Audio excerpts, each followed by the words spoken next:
श्री स्वामी समर्थ. रुद्राभिषेक कसा करावा? तर रुद्राभिषेक हा भगवान शिवाचा एक अत्यंत प्रभावी पूजन आहे. रुद्राभिषेक केल्याने मन शांती, आरोग्य, धन, संपत्ती व इच्छित फल प्राप्त होते असं मानलं जातं. रुद्राभिषेक श्रावण मासातील सोमवारी, महाशिवरात्री, प्रदोष, संपूर्ण श्रावण मासात, नागपंचमी, कर्क राशी, चंद्र या सणाला अत्यंत शुभ मानले जाते. रुद्राभिषेक हा आपण प्रातःकाळी किंवा सायंकाळी करू शकतो. रुद्राभिषेक हा नेहमी पवित्र भावनेने आणि ध्यानपूर्वक करावा. बेलपत्रावर चीर किंवा फट नसावी. बेलपत्र, पाणी, दूध उष्ण नसावे. शिवलिंगावर हलक्यानेच पाणी किंवा दूध वहावं. स्त्रियांनी मासिक पाळीच्या वेळी हे पूजन करू नये. रुद्राभिषेक करताना सर्वात प्रथम आपल्याला शिवलिंगाची शुद्धी करून घ्यायची आहे. गंगाजल, सामान्य जलाने शिवलिंग स्वच्छ करायचे आहे. म्हणजेच शिवलिंगावर आपल्याला गंगाजल वाहायचे आहे. गंगाजल वाहताना ओम अपवित्र पवित्र वा हा मंत्र म्हणावा. ओम अपवित्र पवित्र वा. त्यानंतर आपल्याला पंचामृताने शिवलिंगाला अभिषेक घालायचा आहे.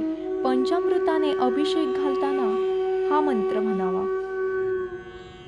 ओम सोमाय नमः, ओम चंद्रमसे नमः, ओम मधुमते नमः, ओम शर्कराय नमः, ओम घृताय नमः. पंचामृताने अभिषेक घालेपर्यंत हा मंत्र सुरूच ठेवायचा आहे. नंतर शिवलिंगावरती साधं पाणी घालून स्नान पूर्ण करावा आणि ओम नमः शिवाय या मंत्राचा जप सुरू ठेवावा. ओम नमो शिवाय, ओम नमो शिवाय, ओम नमो शिवाय. त्यानंतर आपल्याला शिवलिंग एका स्वच्छ कपड्याने पुसून घ्यायचे आहे व एका पाटावरती स्थापित करायचे आहे.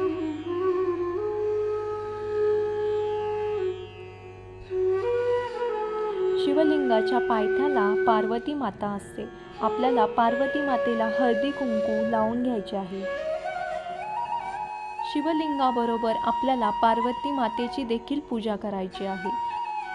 शिवलिंगावर आपल्याला धोत्र्याचे फूल, धोत्र्याचे फळ आणि काही पांढरी फुले वाहायची आहे. पांढरी फुले हे महादेवाला अत्यंत प्रिय आहे. अशा प्रकारे शिवलिंगाची पूजा आपल्याला करायची आहे. पूजा करून झाल्यानंतर महादेवाची आरती आपल्याला करायची आहे आणि नैवेद्य दाखवायचा आहे. नैवेद्यामध्ये आपल्याला गूळ, नारळ, फळ आणि पाणी यापैकी एक नैवेद्य महादेवाला दाखवायचा आहे. रुद्राभिषेक हा कोणतीही स्त्री किंवा पुरुष करू शकतो. म्हणजेच श्रद्धा, भक्ती आणि शुद्ध मन असेल तर कोणताही भक्त रुद्राभिषेक करू शकतो. शिवलिंगावर बेलपत्र वाहताना नेहमी गुळगुळीत भाग हा शिवलिंगाच्या बाजूला करावा. बेलपत्र हे नेहमी हिरवेगार असावे. पिवळी पडलेली, गळालेली बेलपत्र शिवलिंगावरती वाहू नये. तसेच एकदा पूजा केलेले बेलपत्र पुन्हा शिवलिंगावर वाहू नये. काही कारणास्तव काही भक्तांना अभिषेक घालणं शक्य नसते, तेव्हा त्या भक्तांनी अभिषेक स्टँड वापरून शिवलिंगावर सतत व एकसंध जलधारा वाहते.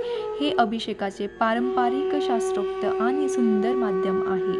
शिवलिंगाच्या वरती अभिषेक स्टँडच्या तांब्यामध्ये दूध व पाणी एकत्र करून आपल्याला शक्य तेवढ्या 108 किंवा 1001 ओम नमः शिवाय हा मंत्र म्हणावा. अशा प्रकारे सुद्धा सेवा करता येते. भक्ताचे मन व भावना निर्मळ असेल तर कोणतीही भक्ती देवाला प्रिय आहे. अशा प्रकारे आपण भक्तिभावाने रुद्राभिषेक करू शकतो. हे पूजन केवळ एक विधी नाही तर मन, आत्मा आणि जीवन शुद्ध करणारा एक दिव्य मार्ग आहे. ओम नमः शिवाय. हर हर महादेव. श्री स्वामी समर्थ.